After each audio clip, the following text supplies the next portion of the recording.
Kuier te lekker saam met julle hier op die senders van Radio Kansel. My naam is Janie Pelser. Dis 'n fenominale voorreg om saam met te mag kuier. Hierdie program se naam is Naweek Aktueel en ek is seker dat jy sommer dit baie interessant gaan vind. 'n Klomp dinge gaan hoor wat belangrik is vir jou gemeente, maar selfs al is dit nie dieselfde gemeentelike verband nie, kerkverband nie, is daar merkers wat ek dink tog wel 'n verskil kan maak in jou omgewing en waaroor jy ook kan nadink. So dankie dat jy ingeskakel is. Ons waardeer dit opreg. Ek sê vir Zani, dankie wat vir ons die tegniese versorging van hierdie program hanteer. Ons waardeer dit opreg.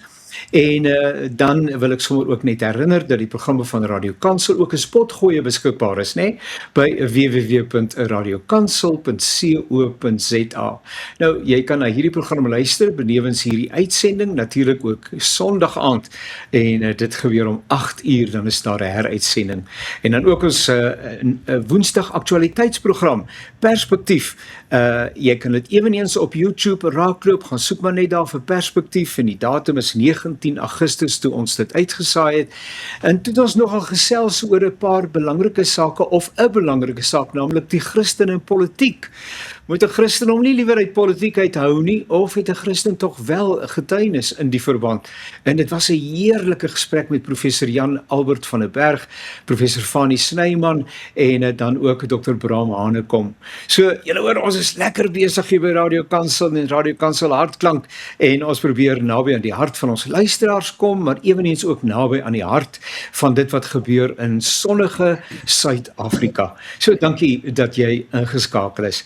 Ek het 3 kollegas wat vandag saam met ons kuier en goeie maniere is dat ek vir hulle vra hoe dit met hulle gaan en dat hulle ietsie van hulle self vertel. Hulle sit sien lewe, waar werk hulle elke dag en sommer net so ietsie oor hulle self asseblief. Ek gaan sommer dadelik begin met Dominee Janke Hurter. Janke, dankie, dis die eerste keer dat ons skouers skuur. So ietsie oor jouself, die gemeente ensovoorts asseblief. Ek is Janke Hurter, ek is jeugleraar hier by Bergendal gemeente in Bloemfontein. Ek is vir die afgelope 3 jaar al hier betrokke by die gemeente en dan is ek ook besig met verdere studies oor geloofsvorming en liturgie en ja. Uitstekend, baie dankie dat jy saamkuier.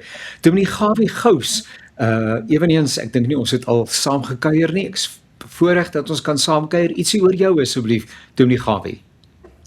Ja nee, dankie. Ja, ek is in Swellendam gemeente hier in die Weskaap. So ek was so 10 jaar in Kirkhoed gewees in die Ooskaap en daarna het ons hierheen verhuis en ek sê 10 jaar, seker so 12 jaar en nou ook al 12 jaar hierso. So is 'n groot platlandse gemeente en ons, ja, jy het nou gesê sonnige dag hier by ons is dit nou nie heeltemal so nie, maar ons is dan bly dis by julle Sondag. Baie dankie. Dominee Johan Botha, vertel vir ons ietsie oor jouself asseblief.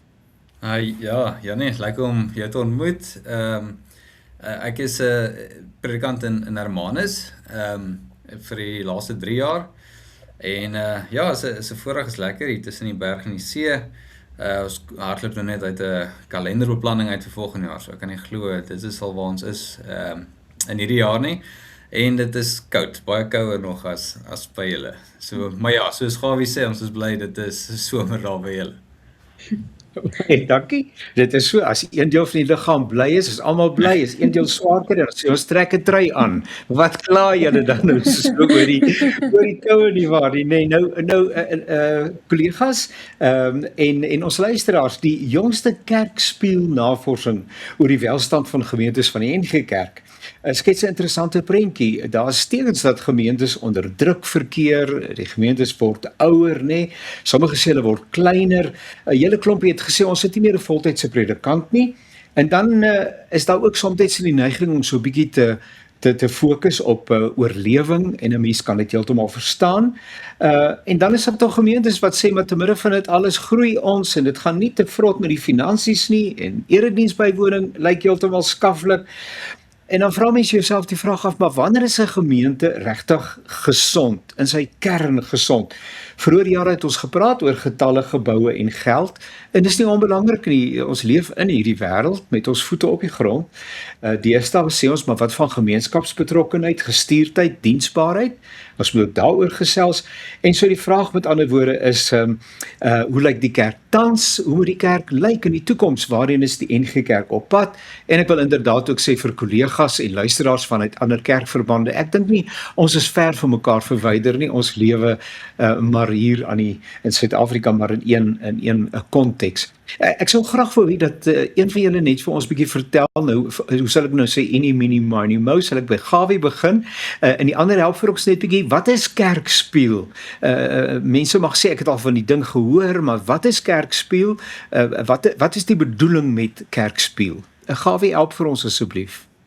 Ja, nie nou my beste van my vermoë. So elke 4 jaar word daar vraelyste uitgestuur na gemeentes toe in die NG Kerk.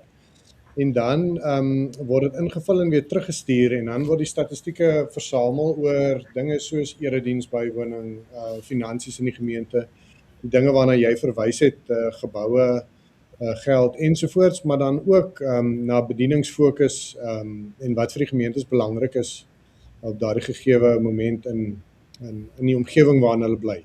So daar kan dit so 'n bietjie help. En vir die ander kollegas dalk iets sê?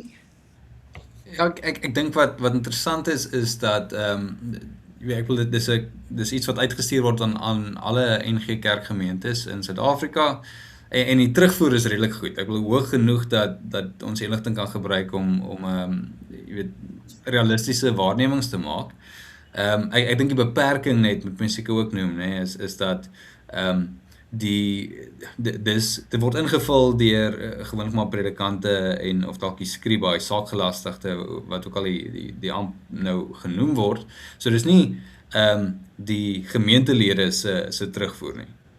Dis die indruk wat soort van seker maar die leierskap of die bestuurders van 'n gemeente het. Is 'n belangrike perspektief. Ja, en Janke, nagenoeg dink 2/3 van die NG Kerk het op een of ander manier deel, en die navorsing is gerig op min of meer 2/3 van NG gemeentes, as ek dit reg verstaan. Ja, en ek dink die inligting van kerkspieël wil ook gemeentes bemagtig. En ek dink dit wat ons nou daar by Wellington gedoen het, wil juis die data wat versamel is terugbring na die gemeentes, dat hulle ook die nut daarvan beter kan raak sien. Ja. En dan moet ek ook sê dat daar's natuurlik veel meer mense. Julle het eintlik 'n bepaalde perspektief geskryf op die kerkspieël, die navorsing in die jongste kerkbode of in die kerkbode. Die ondersoek is deur 'n bepaalde kommissie van die kerk geloods. Daar's meer mense betrokke en ook sou 'n hele paneel van betrokkenheid kon betrek, wat nie altyd logisties moontlik is nie. En so ons kuier saam oor ook julle ervaring in 'n sekere sin van dit wat julle raak lees en dis meer, maar julle is altyd in die bediening en julle kan ook die bevindinge na aanleiding van julle eie ervaring kan julle meet. Nou, ek het in my inleidende paragraaf genoem byvoorbeeld dat daar tekens is van dat gemeentes ouer word, bejaardheid, meer senior burgers, dis wêreldwyd, net die kerk word ouer, dit is so, gemeentes word kleiner. Ons praat van 'n beduidende getal van gemeentes in die NG Kerk wat 300 en minder lidmate het. 'n Baie interessante verwikkeling, en dat daar in die uit die aard van die saak in die tyd waarin ons leef met die ekonomiese realiteite waarmee ons te deel het, dat voortbestaan op alle vlakke van 'n gemeente se funksionering uitdagend sal wees. En dan sê gemeentes nie, maar ons groei, dit gaan goed met die finansies en dit gaan goed met die erediens bywoning. En miskien hang dit saam met dit wat Johan gesê het, en dit is ook so dat 'n mens seker altyd 'n goeie voetjie wil voorsit, ek weet nie, maar dit voel asof daar iets wat van 'n teenstrydigheid is, of is dit heeltemal so nie. En nou sit 'n uitnodiging asseblief, enige van die, Gawie, begin jy en die ander die dans saam asseblief. Enige tyd. Ja, dis nogal interessant. Ek wil mos onmiddellik afleidings maak, hoekom sal dit dan nou so wees? Maar as ons het die data bietjie vergelyk, met die verskillende kerkspiele wat nou verskyn het. En dan lyk dit tog Ja. asof die erediens bywoning beter is. En Ja. 'n mens sou tog gestreep, ek weet as jy nou eers COVID praat, staan die helfte van die mense so oor dit toe, want wie wil nou nog oor COVID dink, maar ek dink vir gemeentes was dit absoluut ingrypend geweest. Hulle hele bediening was skielik anders. Hulle kon nie meer by mekaar kom nie. So ek dink in daai opsig is dit nogal verblydend dat erediens bywoning verbeter het. Die meeste gemeentes sou seker daarvan kon getuig dat hulle half benoud was oor wat gaan gebeur na COVID en sy invloed in ons omgewing en in die wêreld. Maar dit lyk tog asof die gesamentlike byeenkoms in persoon vir gemeentelede werklik belangrik is en dalk selfs weer belangrik word. Ja. Ja, ek dink wat mens by die slypskool waar ons nou hierdie artikels geskryf en so 'n bietjie kans gekry het, was dit lekker om hierdie te sien hoe die kerkspiel dieselfde vrae vra oor hierdie 4 jaar tydperke. So dis so lekker longitudinale, né, dink ek sê mooi Afrikaanse woord. So 'n bietjie uitsig oor dit. Maar daar een van die mense by die slypskool het ook gesê, daar's hierdie gevoel dat iemand anders het gesê 'n klein gemeente is nie 'n mislukte groot gemeente nie, nê? En wat mense sien is hoe die trend in die NG Kerk dieselfde is in hoofstroom denominasies wêreldwyd, dat die meerderheid gemeentes bestaan uit kleiner of die meerderheid gemeentes is kleiner gemeentes. Maar daar's hierdie gevoel van gemeentes wat dit aanvaar. Jy weet, dit is hoe ons is. Ons almal mik nie om mega gemeentes te wees nie. Ons aanvaar ons identiteit en vermoëns en die gawes en die bydraes wat ons het en werk daarmee. So ek dink daai positiewe antwoord of respons oor erediens bywoning en wat ons kry van gemeentes ten spyte van kleiner is dalk iets van dit, van 'n gemaklik raak in ons eie vel en wie ons is en waar ons is en wat ons vermoëns is. Ja. Ja, ek dink net wat ek sal byvoeg is dat iemand het ook genoem dat hulle weer besef het, hulle is nie die enigste gemeente wat so klein gemeente is nie, en ek dink dat mens groot deel van 'n groter netwerk is wat ook met dieselfde uitdagings sukkel, is ook bemoedigend geweest om weer daai ontdekking of in die uit die data dan ook weer te kon maak. Ja. Daar is toch wel 'n gevaar dat wanneer 'n gemeente alles in die stryd moet werp om siel, gees en liggaam by wyse van spreuke aan die gang te hou.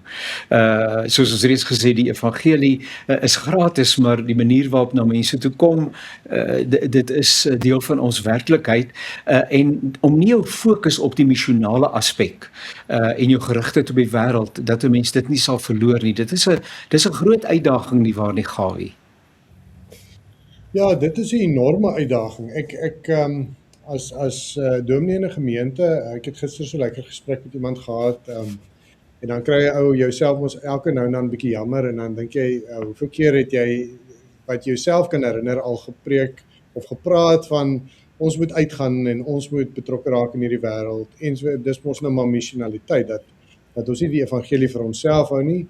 Ek dink sommer aan Joe Black se liedjie, 'n skip is nie vir 'n hawe gebou nie, Dis mooi.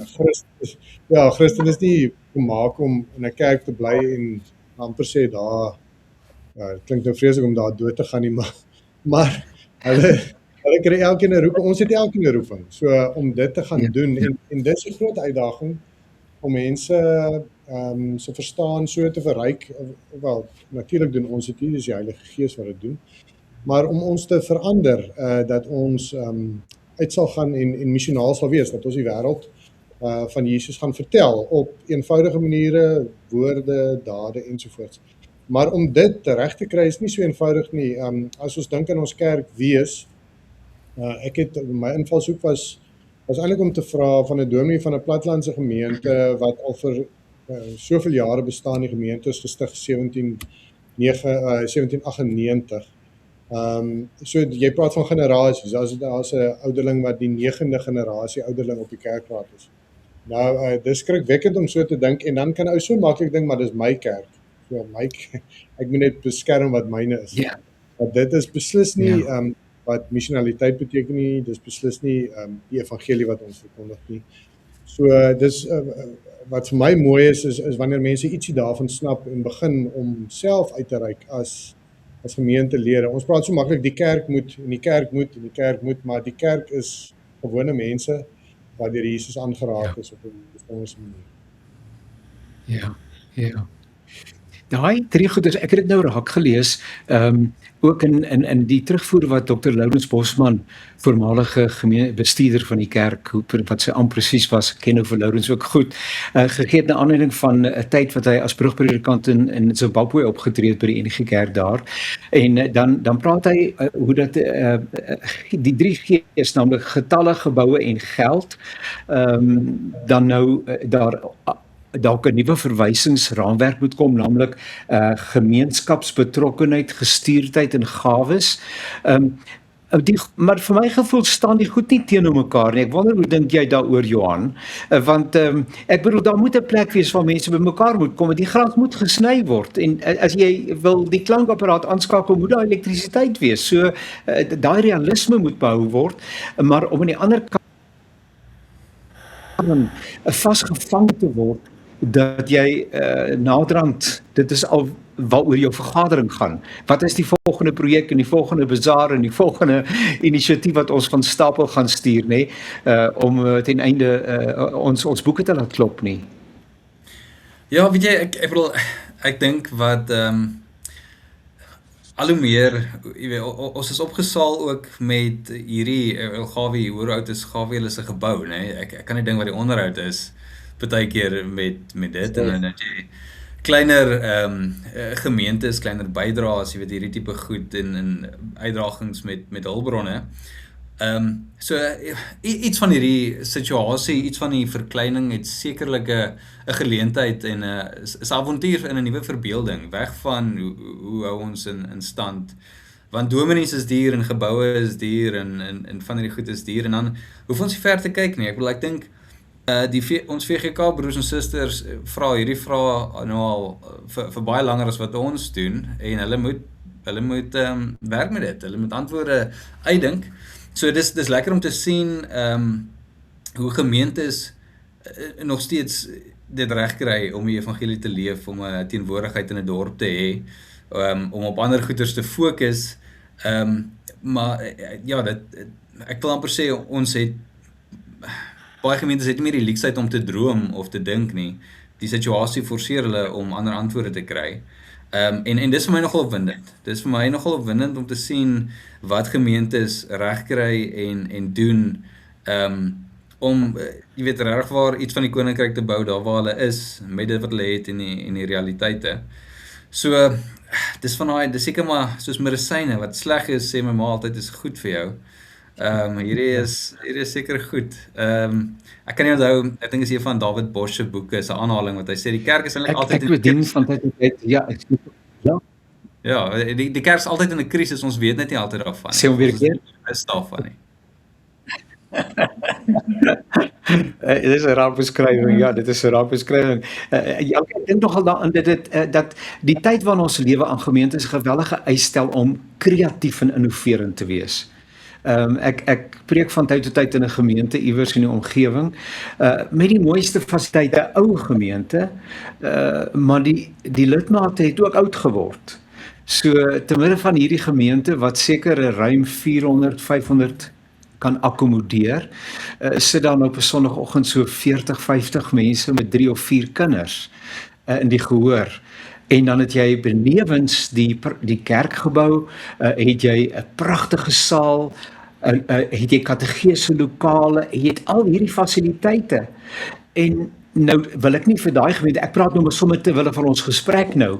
En dan sê jy maar goed, gemeentes sal moet op 'n kreatiewe manier omgaan met die bates wat hulle het, want dit is tog 'n Janke, dis tog 'n positiewe ding, nê? Nee. Jy sê maar ons nou moet ons hierdie geboue onderhou nie, maar ons het hierdie geboue en dit kan 'n inkomstebron wees en 'n getuienis wees, Janke. Maar jy's nou jonk, wat sal jy nou weet van ouer gemeentes?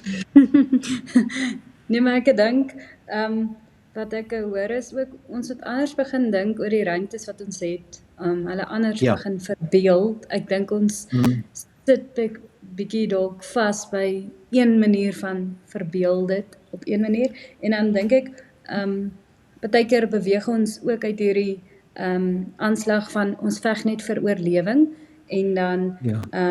vergeet ons om te kyk wat ons het. So ek dink die oefening is om weer te verstaan wat ons het, want wat ons het ons partykeer ook in oorvloed, wat ons weer kan uitdeel, wat die emosionele deel dan ook kan aanspreek.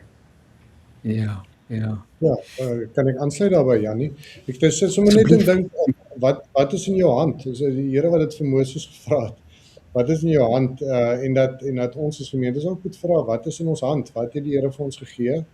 En het hy vir ons dit gegee om daarmee te sterf, of het hy dit vir ons gegee om kreatief opnuut of nie daaroor te dink? En ek dink dis regtig wat gemeentes besig is om te doen. Johan sê so mooi van krisisse, na aanleiding van David Bosch, maar verandering kom nie as daar nie 'n krisis is nie. Dan is dit mos net maklik, jy gaan net aan. So ek dink regtig nie ou moet negatief dink oor 'n krisis nie, dis absoluut 'n geleentheid. En dan wil ek net daarbey aansluit, ek wonder soms partykeer hoeveel tyd spandeer ons daaraan in vergaderings om te onderskei of te bepaal wat is in ons hand, en hoeveel van die vergadering is dit net soos 'n vinnige gebed vir opening, en dan gaan ons deur die agenda wat reeds opgestel is. Ek wonder hoe dit ook ons dan sal help om te bepaal wat in ons hand is. Ja. Ja, ek lees ook raak, as my verstaan korrek is, jy moet vir my help, dat gasvryheid is vir die kerk, vir die NG Kerk 'n baie belangrike tema, en daar word aandag gegee daaraan, maar nou is die gasvryheid min of meer gefokus op die mense wat in die banke sit, terwyl van die gemeentes rapporteer ons is 'n bietjie skie om regte gasvryheid teenoor die gemeenskap te betoon en mense daadwerklik te gaan haal en in te skakel. So daar is 'n bietjie van ietsie daaroor asseblief. Een van julle dink ek het miskien daaroor geskryf, maar oor hierdie interessantheid dat ons is gasvry, maar ons kom nie regtig by die mense uit nie. Ja, Jannie, ek het so ietsie daaroor geskryf, dit was my fascinerend. Ek het nou die data hier voor my dat die vraag wat gevra is aan gemeentes is, ons vestig gewoontes by al ons lidmate om 'n kultuur van gasvryheid in die gemeente te skep. Nou in 2022 was dit so 69% van gemeentes. Dit is 'n enorme klomp gemeentes, hoor. As ek nou reg onthou, is dit so 600 gemeentes wat terugvoer gegee het. Ons het terugvoer van 600 gemeentes in die NG Kerk. Dit was 69% in 2022, in 2026 is dit 75%. So 3/4 van die 600 gemeentes vestig gewoontes by lidmate om 'n kultuur van gasvryheid in die gemeente te vestig. So dis die een kant, dis die mooi en die positiewe. Mense sal wil glo, ek sien dit ook in my gemeente, dat daar sommige mense is wat werklik die gawe het van gasvryheid en hulle beoefen dit. Ek dink sommer aan 'n gemeentelid wat heel op sy eie begin het om mense amper te versamel wat nie in die gemeente kom. Hy sal hulle opsoek en dan sal hy hulle saamnooi na die tee, na die diens. Soos een van my vriende op universiteit altyd gesê, die gereformeerde tee. Maar dan sal hy hulle so intoe nooi en dan later na die plaas toe en sommer 'n bietjie om in die berg te gaan stap. So dit is vir my nogal mooi hoe dit grondvat, die gasvryheid. Maar nou interessant, net die volgende vraag is, ons soek nuwe mense op wat in die gemeenskap intrek. Nou in 2022 het die helfte van die gemeentes gesê hulle doen dit. In 2026 maar net 38% het gesê hulle doen dit. So dit is tog vir my interessant dat binne die gemeente, ek het gesê gemeente trek laer, want dit is half asof ons weer in mekaar intrek, maar dan met die gedagte om 'n kultuur te skep sodat mense dit kan gaan prakties uitoefen in die wêreld daar buite. So dit was my mooi, maar ja, soos ek sê, die statistieke is soms eintlik baie weersprekend. Ja. Ek wonder Johan, daar by julle, wat doen julle om 'n gasvryheidskultuur En miskien sê jy nie, ons is een van die gemeentes wat gesê het, ons sukkel 'n bietjie daarmee, dis okay, want ek bedoel die hele bedoeling van 'n bespreking en van die deurgaan van statistieke, soos hierdie byvoorbeeld, alhoewel syfers is baie onpersoonlik, is jy om te sê, maar goed, hier is 'n geleentheid, nie 'n verleentheid nie, maar nou wonder ek by julle, het julle gerigtheid op die omgewing in terme van gasvryheid, Johan? Ja, ek dink dit is wat daai spanning tussen daai twee stukke statistiek wat Gawie noem, sien ons hier, ons is 'n aftreedorp, né? So gasvryheid is baie belangrik, maar mense kom hiernatoe. Nee, hulle kom uit Swellendam uit en uit Bloemfontein uit en hulle kom hier aan. So hulle kom klop aan. En dit is belangrik vir ons om dan 'n ruimte te hê en nuwe intrekkers etes en jy weet werklik mense laat inskakel. Ons het huiskerke en ons hier jy weet in wiese wijk is jy en wie is jou predikant en daai tipe goed. So daar's definitief die belangrikheid van gasvryheid. Maar ons het die leksheid van ons hoef nie noodwendig nuwe intrekkers te gaan soek nie, maar ek wonder soos Gawie het beskryf ook, jy weet of daar 'n deel van daai ontdek van ons gawes is dat dalk hoef ons nie 'n hele nuwe bediening te vestig om nuwe intrekkers te gaan soek nie, maar as ons kan 'n gewoonte lewe wat verder beweeg, wyer vloei as net eredienstye en erediensplekke, dat mense hulle, jy weet, ander na hulle plase toe nooi. Ek bedoel, dit is flipping amazing, jy weet, dat jy iemand by die kerk ontmoet en jy nooi hulle om saam met jou te gaan stap op jou plaas.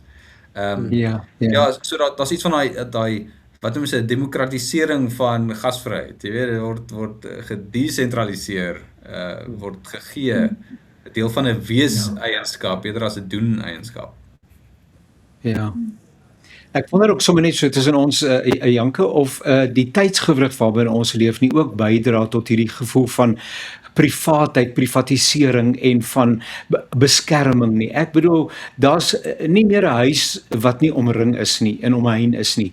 Die tragiese is, dis een van die werklikhede, is dat jy bykans geen kerkgebou by die kantoor kan uitkom as jy nie die klokkie lui by die omheining nie. So 'n persoon met nood moet letterlik deur verskeie skanse breek voordat hy by die gemeente kan uitkom. Hy kan alreeds by die hekkie geïdentifiseer word as nie iemand vir wie ons nie nou dalk selfs kan of wou help nie. En ek wonder of hierdie gevoel van onveiligheid en bedreigdheid wat ons in Suid-Afrika beleef, of dit nie ook dalk deurspoel in ons manier waarop ons met mekaar omgaan binne en na buite in die kerk nie. Ek dink beslis so. Toe jy nou praat van na binne gekeerdheid, toe dink ek dadelik ook aan sosiale media en die effek daarvan op ons verstaan van verhouding. En ek dink dit maak mens gewoond om op 'n individualistiese manier om te gaan. En ook die kerk, ek weet nie of die kerk altyd die go-to is, want toe mense gaan nie. Ek dink in terme van gasvryheid sal ons dalk ook in terme van netwerking moet dink, om daardie skakeling te wees of verhoudings te fasiliteer. Dalk moet ons anders oor gasvryheid dan ook dalk begin dink. Ja, dit is 'n interessante ding die wat Janke sê nou, Gawie en Johan, dat die kerk nie noodwendig meer nie, en ons praat oor die NG Kerk, is waarskynlik waarvan alle kerkverbande nie noodwendig meer die go-to plek is wanneer mense in nood is nie. Daar is sielkundiges en psigiaters en sulke dienste beskikbaar wat uitnemend is. Maar jy sal hoor iemand was in die hospitaal, hy's uit die hospitaal, niemand het daarvan geweet nie. Jy kon nooit die persoon, iemand is deur 'n enorme krisis en jy sal agterna kom, hoor, maar jy het niks daarvan geweet nie. Hoekom sou die kerk nie weer die go-to wees waartoe mense gaan met hulle nood nie? Janie, is 'n goeie vraag. Ek sit sommer net en dink oor ons definisie weer van kerk wees, want ek vang myself ook gereeld uit, wat is kerk nou? Ek onthou so goed iemand het my gesê, maar hulle is betrokke by die ding, toe sê ek maar, dis wonderlik dat jy, ja, maar dit sal goed wees as die kerk daarbey betrokke is. Sê ek maar, jy is mos Ja. nou jy is mos Ja, nou ons ja. kerk ook. So, ek vind dit baie keer in, iemand wat siek is, se naam sal Ja. nie meer op die bulletin wees nie. Maar daar Ja. sal 5 gemeentelede wees wat hulle wel ondersteun het, waarvan ek nie een is nie, hoor. Ek bedoel, ek sê altyd as ek daarvan gehoor het almal daarvan gehoor. So ek dink beslis ons is baie meer individualisties. Selfs in 'n plek soos Swellendam, ek onthou toe ek hier ingetrek het, was daar geen omheining nog om die pastorie nie. Maar dit het ook nou al verander. Dis interessant in die gemeente ook. Ons het mense wat mense by die deure verwelkom as hulle kerk toe kom. Dis vir almal 'n behoefte dat dit moet gebeur.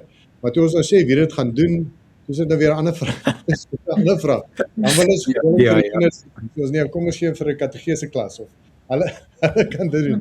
Maar ons vergeet dis die ouers wat hulle moet wakker maak om by die kerk uit te kom. Ek dink regtig ons raak individualisties, maar ek dink die kerk kan 'n teenvoeter nou weer kerk, nê? Kan 'n teenvoeter daarvoor wees in hoe ons geloof uitleef. Kan ons nie individualisties wees nie. Ag, jy hoor dit in vrae ook, mense wat sê, hoekom het ek 'n kerk nodig? Ek is kerk op my eie. So ou moet nou weer oppas vir elke mooi ding het ons altyd weer 'n skadu kant op. Ja. Ja, ou sien nogal die Here se genade, nee, wanneer jy aan ons as mense dink en ons geite en ons dinge en so aan. Ek wil hierdie vraag hier sommer net lees as ek hom vir julle geskryf het. Daar staan dat ongeveer 1/3 van die gemeentes weerspieël nie die ouderdom en kultuur van die gemeenskap waarin hulle bestaan nie. Hoe ernstig is dit wanneer 'n gemeente demografies en kultureel al minder soos sy onmiddellike omgewing begin lyk? En kan 'n gemeente werklik 'n geloofwaardige getuienis gemeenskap wees as sy homself hoofsaaklik op 'n bepaalde groep mense vestig? Johan, dis 'n groot uitdaging, want ek bedoel die demografiese skuwe wat plaasgevind het oor die afgelope paar jare is duiselingwekkend. Ek dink sommer aan 'n storie van is iewers in 'n middestad wat die NG Kerk die gebou later verkoop het, want hier is nie mense wat kerk toe kom nie, en hulle verkoop die gebou toe aan 'n ander denominasie, en daai volgende Sondag is die kerk propvol. So dit was nie mense wat die kerk wou kom, hulle wou net nie jy weet na hierdie gemeente toe kom nie. Jy weet, en die tweede ding wat ek aan dink is op 'n stadium het iemand gesê, jy weet, as jy wil divers en inklusief wees, en jy neem 'n besluit waar ook al, of nou kerkraadsvlak is of individueel, dat ek gaan nou inklusief en jy weet, meer divers wees, dan gaan jy dit nie reg kry nie. Jy weet, dit begin al lank voor dit. So gasvryheid is dalk een van daai vroeëre stappe, en hierdie is een van daai resultate. Maar ek is ook bewus, dink ek, van hierdie kultuur van kidsoplossings. So ons gaan 'n kursus bywoon oor hoe om meer inklusief te wees, of jy weet, ons gaan 'n wat sê die laaste woord ons best practices, nee, best practice kry by die gemeente wat hierdie gedoen.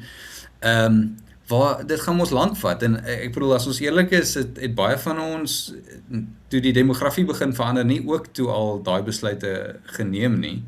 So ja, ek sukkel self met dit. Ek bedoel, daar seker nie 'n NG Kerk wat dit wat mooi kan verduidelik met 3 stappe hoe hulle dit reg gekry het nie. Dis waarskynlik mooi stories van goed wat lank terug al gebeur het en besluite wat geneem is. So ek weet nie, maar dit is die twee goed waarna ek dink altyd wanneer ons dink aan hoe ons demografie nie opline met die plekke waar ons bly nie. Ja. Janke, dis nogal vir jou 'n belangrike ding hierdie, ek het dit agtergekom uit jou skrywe, en naamlik dat ons veral wat hierdie saak betref, dalk nie altyd ons jong mense behoorlik voorberei nie. Ons gee aandag aan kategese en aan geloofsvorming en al daai wonderlike dinge, spandeer groot bedrae aan daardie aspek van die gemeentelike verantwoordelikheid, maar ons maak mense, en dit is wat ek tussen die lyne lees, die vraag, ons maak mense groot vir die kerk, jong mense vir die kerk, maar ons het wat van mense wat in hierdie wêreld die verskil moet gaan maak, omdat daai brug nie altyd mooi geslaan word nie. Jankie, help vir ons bietjie met jou gedagte in hierdie verband waar die kerk dalk nie altyd so netjies bykom nie. Ja, ek dink baie keer die kerk staan soos 'n seerpysie uit in die res van die samelewing en ek dink die jong mense tel dit op.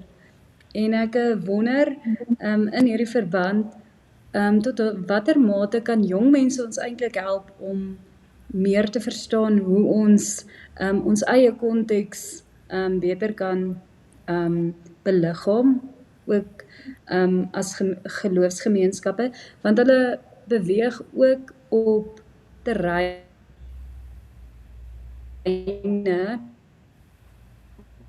waar hulle al ingeoefen is in hierdie ekumeniese wêreld waar mense geloofsvoorkeure en kultuurvoorkeure amper waarde verloor in daai wêreld waarin hulle leef. En ek dink hulle het bydra wat hulle tot ons gesprek in 'n soeke na hoe ons die omgewing meer kan beliggaam, het hulle 'n bydra om te lewer. So ek wil sê dalk moet ons na jong mense en hulle insigte rondom hierdie saak hoor. En dan 'n ander ding wat ek dink is dat geloofsvorming vir my ook gaan oor beliggaaming. Dis nie net kopkennis en beliggaaming. En dan vat ek dit na die erediens waar ons praktyke aan deelneem, met ons liggame deelneem. En ek dink veral aan die nagmaalstafel. Ek dink op 'n mate doen ons reeds beliggaam ons eintlik reeds iets van ons konteks. Ek wonder net of jong mense dit altyd ook so beleef. Wat is die mate waarop ons dit wat ons in die katekisasieklas doen en dit wat ons in die erediens beliggaam geïntegreerd aanbied. Want die nagmaalstafel skep ook vir my 'n bewustheid teenoor die diverse konteks waarin ons leef. En dan die ander ding waaraan ek dink is, ek dink dit begin ook by ons eie verstaan, onsself, deur dit net self te beliggaam, deur self 'n sensitiwiteit teenoor ons diverse konteks te beliggaam, gaan die volgende generasie het ook optel. Dan is dit nie eers nodig om daaroor te praat nie, as mens dit van sommer 'n normaal maak van die begin af. So aan die een kant doen dit net. Ja. Ja. Ek dink sommer net hardop saam met julle. Ek sê baie keer dat die mees geïntegreerde en genormaliseerde omgewing wat jy kan vind is die gimnasium, die gym. Ek gaan die gimnasium toe probeer so dikwels daar uitkom as wat moontlik is. Daar is geen afstand nie. Mense oefen hartlik saam. Die saamkuier is aansteeklik. Ek het nou die dag vir iemand van ons kultuur wat sommer net hier uit die hele groep rondom hom, en dit is een groot heerlike kuier. Sommer net gekomplimenteer en gesê, weet jy, dankie dat jy op hierdie wyse bewustelik verhoudings bou. Dat jy uitreik na ander mense. En ek wonder net of ons nie, help my, Gawie, of ons nie 'n klomp preconceived ideas het nie. Waarskynlik ook vanuit ander kulturele kontekste ook en so aan. Maar dat ons nie met mekaar kan. Ek bedoel die werkplek is 'n geïntegreerde werkplek. Die supermark is 'n geïntegreerde wat se naam? Die bediening vind heel moontlik en in die meeste gevalle deesdae deur mense aan ons plaas wat nie aan ons kultuur behoort nie. Maar wanneer ons daai brug moet slaan na die gemeenskap rondom ons, dan het ons bietjie 'n probleem om dit reg te kry. Gawie, ek bedoel nie krities nie, want ek bedoel onsself, ek is nou afgetrede dominee, ek is al hoe sê hulle, damaged goods, so hulle sê daar is nie is hom nie so, dis nie meer so waar nie, maar nog baie betrokke by die gemeente hier in die omgewing, alhoewel ek al 'n hele paar jaar afgetree is. En maar daai brug, die slaan jy nie. Mense kom as hulle kom, maar dan raak hulle net weg. En ons leef ook in 'n totaal geïntegreerde omgewing. Ja, as ek jou vraag reg verstaan, oor die kulture, oor hoe om meer kulture in een, kom ons sê maar in een gemeente te integreer, dit is geweldig moeilik. Ek kan ongelukkig nie vanuit 'n stadskonteks praat, ek praat net maar van hier waar ek bly, dit maak dit vir my Ja. makliker. Ja, Swellendam is baie mooi verdeel. Mooi is die verkeerde woord. Ek bedoel dit baie sarkasties deur te sê die vorige bestel het ons baie goed van mekaar geskei. Wat dit eintlik Ja. ontsettend hartseer maak. Omdat Swellendam so ou dorp was daar 'n tyd wat bruin en wit, wat meestal bruin en wit was, tussen mekaar gebly het. Of soos iemand hier sê, die witter mense en die bruiner mense tussen mekaar gebly het. Maar ons is geskei van mekaar. So ons bly nou in aparte woonbuurte wat regtig sleg is. En nou vir my prakties as ons saam in een gebou met kerk hou, dan sou ek vir wie ook al, of die wit gemeenskap of die bruin gemeenskap vra om geweldig ver, of nie geweldig ver nie, maar 'n hele en te moet reis om in een kerkgebou saam te aanbid. So dit maak dit op 'n praktiese vlak moeilik. Kultuur, ons is arm aan kultuur omdat ons dis baie makliker om met mense oor die weg te kom wat dieselfde kultuur as jy is, want ons het 'n gedeelde platform van waar ons werk, nee. Maar Ja. die uitdaging is juis om dit nie te doen nie. Ons is onlangs uitgedaag deur een van ons gemeentelede wat 'n roeping gevoel het om in een van die swart woonbuurte uit te reik na jong kinders, Soetos wat daar woon, en die kinders te bedien met die evangelie. Hy sê die ouers het hom vreemd aangekyk toe hy daar opdaag en net begin speel met die kinders. En toe later, ek maak nou 'n lang storie kort, het hy die kinders kerk toe gebring. Nou, om dit so in perspektief te stel, die Swellendam NG Kerk het altyd bekend gestaan as die wit kerk. Dis doodgewoon, glo ek, omdat hy net geweldig wit geverf is en is hierdie enorme gebou, maar binne was hy ook eintlik maar wit. So, nou skielik het hierdie lidmaat van ons nou hierdie Sotho kindertjie saam met hom gebring kerk toe. En daar so sê maar so 20 van hulle. En as ek so oor hulle kyk en ek kyk na hierdie wit kerkgebou met hierdie klomp wit mense en ons sit almal saam in een kerkgebou. So dan kan ek nie anders as om dit te geniet nie. Natuurlik het dit uitdagings want ons kulture verskil. Maar dit maak dit net soveel ryker. So dis moeite om geïntegreer te raak. Maar dis soos enigiets wat die moeite werd is iets wat ons wil hê. So ek dink dis moeilik. Ek dink ons geografies is ons geskei van mekaar. Kultureel is ons geskei van mekaar. In Swellendam is ons eintlik bevoordeel tot 'n groot mate nie volgens taal geskei van mekaar nie. Ons bruin gemeenskap is net so Afrikaans soos ons wit gemeenskap. Maar ons het nou wel Sotho werkers wat natuurlik nou nie Afrikaans goed magtig is. So dis die moeite werd, maar daar's mos altyd hierdie mense wat die vermoë het om dit te kan regkry, om oor kulture te kan beweeg en om net vir hulle die ruimte te laat om dit wel te doen. Ek dink dis dalk nou wat Janke verwys, dat ons dit net begin doen, eerder as om net die hele tyd te praat daaroor. Ja. Die profetiese roeping van die kerk, iets wat anders wat in die navorsing klaarblyklik na vore getree het, is dat gemeentes nie baie gesels oor die goed wat verkeerd is in die samelewing vanaf die preekstoel nie. So kom ek nou byvoorbeeld, en ek sien die gemeente is sterk betrokke by armoede, maar baie minder by sake soos geweld, misdaad en korrupsie. En die vraag is dit omdat armoede maklik prakties aangespreek kan word, terwyl geweld en misdaad en korrupsie moeiliker vra oor strukture, mag en selfs die profetiese stem van die kerk oproep. Wat beteken dit om vandag 'n profetiese gemeente te wees? En dit hang nogal saam met die ander gesprek wat ek vroeër gedoen het met die ander kollegas oor die Christen in politiek. En so, jy kan baie maklik, as jy nou 'n ding sou sê, dan sê ja, met die kerk moenie politiek praat nie. Die dominee moet hom by die evangelie hou. Johan, jy moet jou by die evangelie hou, asseblief. Moenie die kansel gebruik vir politiek nie. Wat 'n verkeerde verstaan dink ek is van die evangelie is. Ek het maar luister na ouens soos Fanny, Fanny van die Snyman vanoggend en professor Jan Albert van der Berg en die mense in Swaan, dan is dit 'n verkeerde verstaan van ons roeping. Johan? Nee, ek stem 100% saam daarmee. Ja, ek wonder, uit persoonlike ervaring ook, yes ou, nee, ek bedoel daai is ek dink is weer eens die landskap waarin ons lewe, nê, wat al hoe meer gepolariseerd is. Ek dink oor hoe die manier hoe Amerikaanse politiese retoriek gevoer word, al hoe meer so half deel raak, jy weet, van ons wêreld. So, dis 'n risiko. Dis 'n risiko as jy mense wat jou vertrou voor jou het en jy dan nou 'n standpunt gaan inneem. Want mense het sterk gevoelens oor sekere goed. Jy weet, mense weet nie wie hulle kyk op YouTube, wat se nuuskanaal hulle volg en waar hulle loyaliteit lê nie.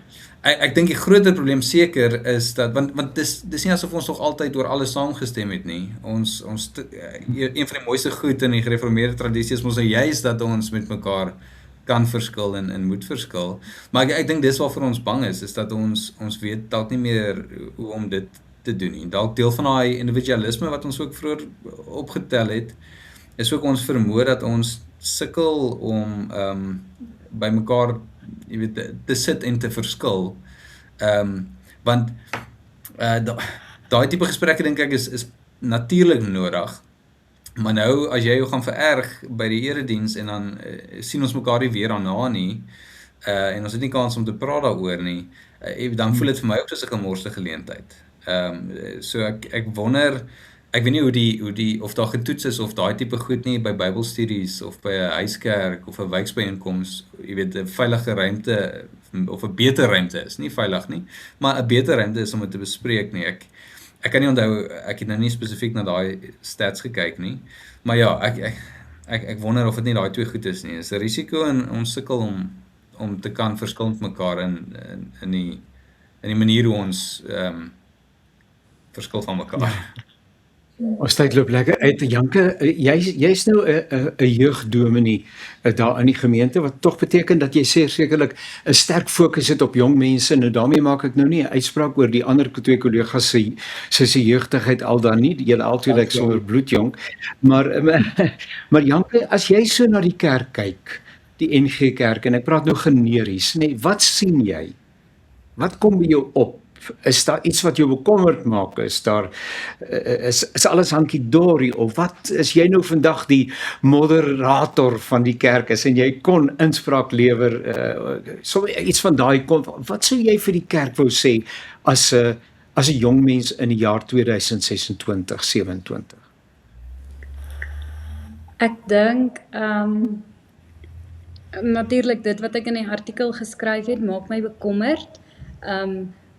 Die kerk se, hoe ernstig neem ons die grond waar ons is op, waarin ons as ons geloofsbediening, ons geloofsvorming bediening is, hoe ernstig neem ons dit op, want dit gaan ook vir my bepaal, ook nie net die konteks waarin ons is en die diversiteit ook nie, maar die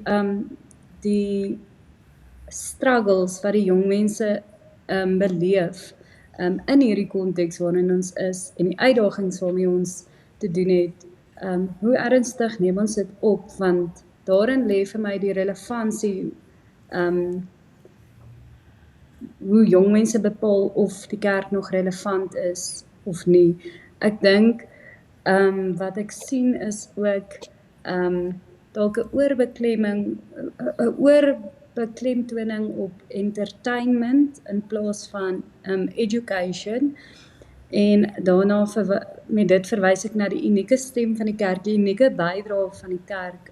Die kerk staan met die woord en tradisies in haar hand, om jong mense ook te onderrig, dink ek is vir my belangrik, en dan ook sal ek sê, dink ek die kerk is ook ryk. Ons besef net nie altyd hoe ryk ons is nie. So ons staan reeds met tools, gereedskap in ons hand om hierdie konteks en dit wat ons tans beleef genoegsaam te kan adresseer. Twee laaste sake en dan sal ons moet Totsiens sê. Gawie, jy het 'n bietjie geskryf oor die kerk en sy bekendstelling in die wêreld, die manier waarop die wêreld dit doen is neonligte, nê, en flitsende ligte en groot aankondigings en bemarking en al daai goeders en so aan. En jy sê maar ou moet daarom nie jou fokus verloor nie. Hou 'n bietjie daarmee asseblief. Ja, ek dink Janke het ook nou daarna verwys ook dat ons moet besef wat ons is en wat ons doen en waarvoor ons hier is. Ek dink dit is belangrik dat 'n ou nie ons leef in 'n geïndividualiseerde wêreld, maar ons leef ook in 'n verbruikerssamelewing. So as verbruikers soek ons altyd 'n plek op wat vir ons pas. Nie waar die Here my wil hê, wil ek amper sê nie. Ekskuus, dis dalk nou 'n sterk onderskeid wat ek maak, maar waar ek voel ek behoort en tot ek voel ek behoort nie meer daar nie, dan gaan ek na 'n ander gemeente toe. Ek is baie lief om te sê dat ek doen dit in my huwelikspreke gewoonlik, dan sal ek vir mense sê jy neem nou 'n keuse vir die res van jou lewe om saam met die persoon te wees. En ons doen dit nie meer nie. As FNB my kwaad maak, gaan ek Absa toe. As Volkswagen my kwaad maak, gaan ek Toyota toe. Maar ek dink ons doen dit met kerk ook. In ons kerk wees, as iemand my kwaad maak, Johanne daarna ook verwys. Ons kan nie verskil van mekaar hê, as iemand van jou verskil, dan tree ek uit die gesprek en ek gaan dit iewers anders heen. So ons kan probeer kompeteer met die wêreld, maar dit is nie wie ons is nie. Ons kan wonderlike liggies hê en ons kan pragtige klankstelsels hê, maar die wêreld is beter daarmee as ons. Dis nie waarvoor ons kerk is nie. Ons is kerk om 'n verskil in, wel, laat ek dit mooier sê, ons is kerk sodat die Here 'n verskil deur ons in mense se lewens kan maak. En daarvoor bestaan ons. Miskien kan ek dan 'n laaste vraag aan julle al drie vra en ek begin dalk by Johan. En dit is gegee al hierdie inhoud en al hierdie navorsing en al die bevindinge ensovoorts. Wat is die belangrikste vraag wat die NG Kerk homself nou moet vra? Kan ek by jou, Johan, begin so aan? En dan gaan ek nie net oor die kerk en in die kerkverband nie, maar inderdaad, soos julle ook net verwys het, liggaam is natuurlik elke individuele lidmaat, maar georganiseer in 'n plaaslike gemeente, desnoods 'n ringsverband, plaaslike synodes, ensovoorts, maar kom ons stop maar net by die gemeente. Wat is dit wat die kerk vir homself moet vra in die jaar 2026? Ja, so ek dink dit is maar met verwysing na alles wat gesê is, nê, is so vaag soos dit, maar waarmee is ons besig? Ek dink as ons wil aan die gang hou, dan is ons demografie nie 'n probleem nie. Ek weet die markie hier in die middel van die dorp op 'n Saterdag is net so min geïntegreer soos wat ons is, maar hulle wil geld maak. En as ons wil geld maak, jy weet, dan speel ons in dieselfde pool, dan is ons op die regte plek. Maar as ons hier vir iets anders is, Gawie het nou mooi gesê ook, nee, as ons 'n ander roeping het, as ons besig is met iets anders, dan maak dit vir onsself moeiliker. Ek dink ook mooier. Maar so ek soos dink dis die vraag, is waarmee is ons besig of waarmee behoort ons seker besig te wees? En Janke? Wat is die vir die kerk vra? Aan die een kant wil ek vra, droom ons nog en waaroor droom ons, en aan die ander kant wil ek vra, drink ons uit die poel van wysheid wat daar om ons is? Ek dink dis twee vrae wat ek dink ons nodig het om oor na te dink. En net die wysheid, waarna verwys jy? Ek daarmee meer netwerking, die wysheid wat kom uit verhoudings of net deur groter netwerke aan deel te neem. Ja. Gawie? Ja, nee, vra moeilike vraag. Ek dink die belang, wel, ons het dit nou gesê, as ek nou een moes kies, sal ek dit wees, is wat is in jou hand, wat het die Here vir ons gegee, en wat wil hy hê moet ons daarmee doen? En daai antwoorde is in die Bybel, so om die Bybel ernstig op te neem en dit na hierdie wêreld toe te neem, sodat hulle kan hoor van die goeie nuus. So, wat is in jou hand, sou ek sê, vra ons. Ek dink kan ons vir elke gemeente vra, waar jy is, hoe jy ook al lyk, en wat wil die Here hê moet jy daarmee doen? Ons daarmee saam wil ons dan vir die kerk in sy diversiteit, nie net binne 'n bepaalde kerkverband nie, maar ook binne die kerklike omgewing waar ons in Suid-Afrika geseënd is met so 'n diverse verskeidenheid van geloofstradisies ensovoorts. Mag die Here wysheid gee. En ek dink hierdie vraag is 'n baie belangrike vraag en miskien is die gesprek word dit mooi opgesom met dit wat Johan gesê het, waarmee is ons besig? En waarmee moet ons besig wees? En is ons regtig getrou in die roeping wat die Here op ons hart geplaas het. So mag dit goed gaan met die kerk, mag die Here die kerk bekwaam maak, al hoe meer en meer deur die werking van die Heilige Gees. Duisende dankies vir julle deelname. Dominee Gawie, baie dankie vir jou deelname, Dominee Gawie Gous. Ja. En Dominee Janke Hurter, baie dankie vir jou deelname. En Dominee Johan Botha, baie dankie vir jou deelname. Dankie. En dan aan Zani weer 'n keer baie dankie vir die tegniese bystand. Luisteraars, was lekker om saam met jou te kuier. Vertel ander mense van hierdie program, van die programme van die Radio Kansel, dit ook vir ons aan hierdie kant. Met die werksaamhede waarmee ons besig is, mag dit met jou uitnemend gaan en mag jy die teenwoordigheid en die seën van die Here op 'n daaglikse basis as 'n fenominale werklikheid beleef. Baie dankie nogmaals. Alles wat mooi is en totsiens.